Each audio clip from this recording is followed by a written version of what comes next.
Good morning from Fast Company. Here's our daily look into what's driving today's creative business leaders. There's an important trend unfolding across the corporate sector, from mid-career professionals to the most experienced executives. We're leaving. As return-to-office policies continue to increase and threaten an end to flexible work arrangements, many workers are opting out of the traditional career ladder altogether and crafting an exit strategy. Rather than steadily climb toward reaching the C-suite and staying until retirement, corporate employees are choosing to rewrite the rules for career success. Gone are the days of one company or one job at a time, and in their place is a steady rise in portfolio careers, independent consulting, freelancer networks, and fractional executives.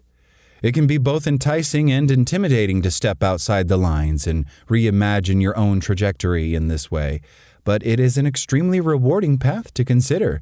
So, if you've been contemplating a path outside of the traditional corporate journey, here is a roadmap for staging your own exit strategy.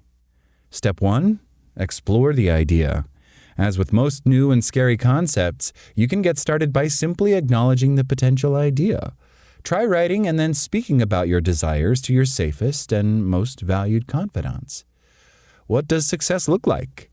If you have a coach or an advisor, work with them to itemize the biggest obstacles keeping you in place and discuss potential ways you can work through them.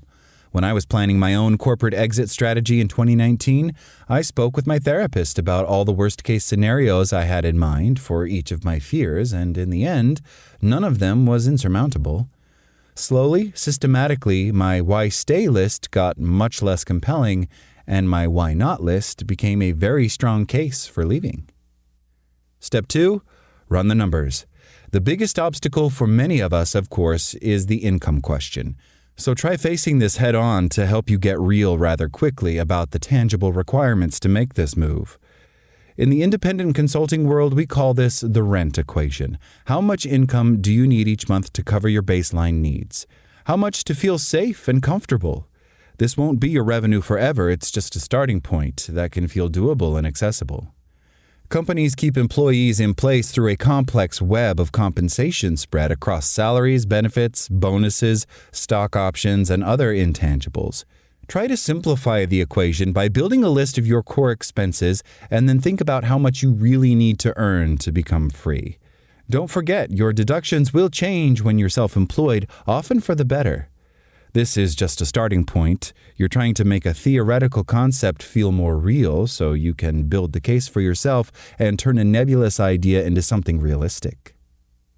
Step 3. Define your value proposition. This is a big one that will require some deep thought. Carve out some time when you can reflect and think through your personal value proposition, defining what you have to offer and to whom.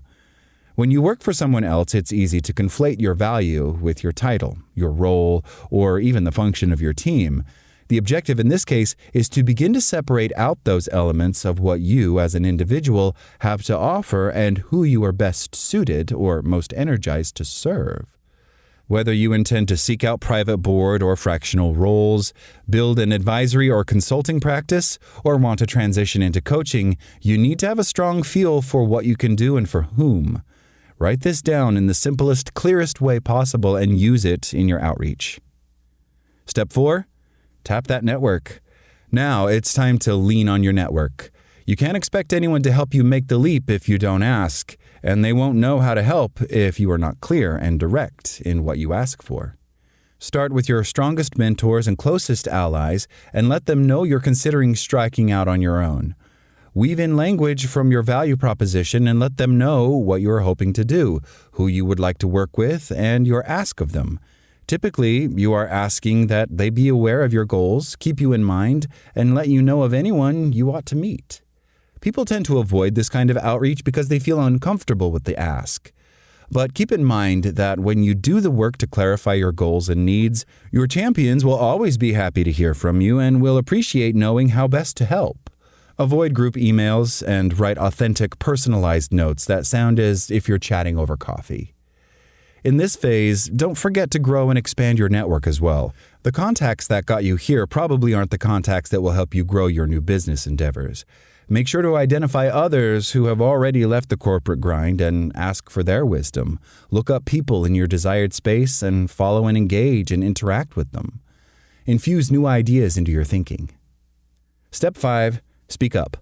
People will not think of you unless you give them a reason, so visibility matters. Use platforms like LinkedIn and local events to show up and write and share your thoughts wherever you can. Getting out of your echo chamber will help you feel less stuck and more connected to others who might end up becoming partners, advocates, or clients going forward. This is hard.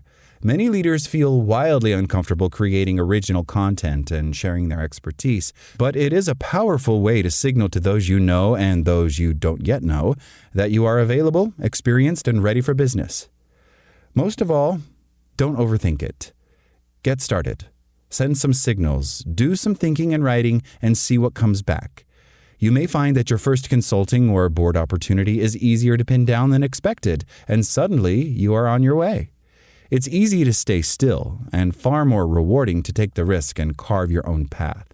The exit sign is this way, and you deserve to see what's just beyond that door.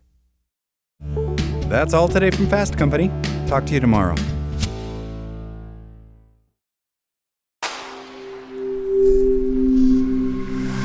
SpokenLayer.